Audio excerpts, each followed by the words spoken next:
স্যামসনের ঝড়, সিএসকের দুর্দান্ত জয়, আইপিএল কাঁপালো চেন্নাই। এমন এক মুহূর্তে ব্যাট হাতে ক্রিজে নামলেন সঞ্জু স্যামসন। শান্ত, আত্মবিশ্বাসী এবং দৃঢ় প্রতিজ্ঞ। শুরুর কয়েকটি বল দেখে শুনে খেললেও ধীরে ধীরে নিজের ছন্দ খুঁজে নিলেন তিনি।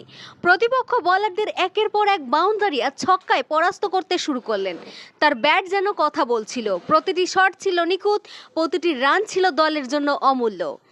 স্কোরবোর্ড দ্রুত এগোতে লাগলো আর সবার চোখে তখন একটাই লক্ষ্য, 100 রান। অবশেষে সেই ঐতিহাসিক মুহূর্ত এলো। এক দুর্দান্ত কভারের ওপর দিয়ে 4 মেরে 100 রান পূর্ণ করলেন সঞ্জু স্যামসন। স্টেডিয়াম তখন করতালিতে মুখর। সতীর্থরা ডাগ আউট থেকে দাঁড়িয়ে অভিনন্দন জানাচ্ছেন। আইপিএল 2026-এর এটাই ছিল প্রথম 100 রান। ইতিহাসের পাতায় নিজের নাম লিখে ফেললেন তিনি।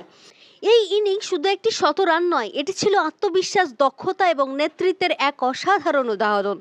সঞ্জু স্যামসন আবারও প্রমাণ করলেন চাপের মুহূর্তে তিনিই হতে পারেন দলের সবচেয়ে বড় ভরসা।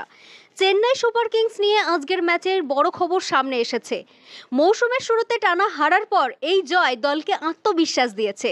প্লে অফের দৌড়ে ফেরার জন্য এটি খুব গুরুত্বপূর্ণ ম্যাচ। দলের দুর্দান্ত পারফরম্যান্সে জয়ের খবর এখন আলোচনার কেন্দ্রবিন্দু।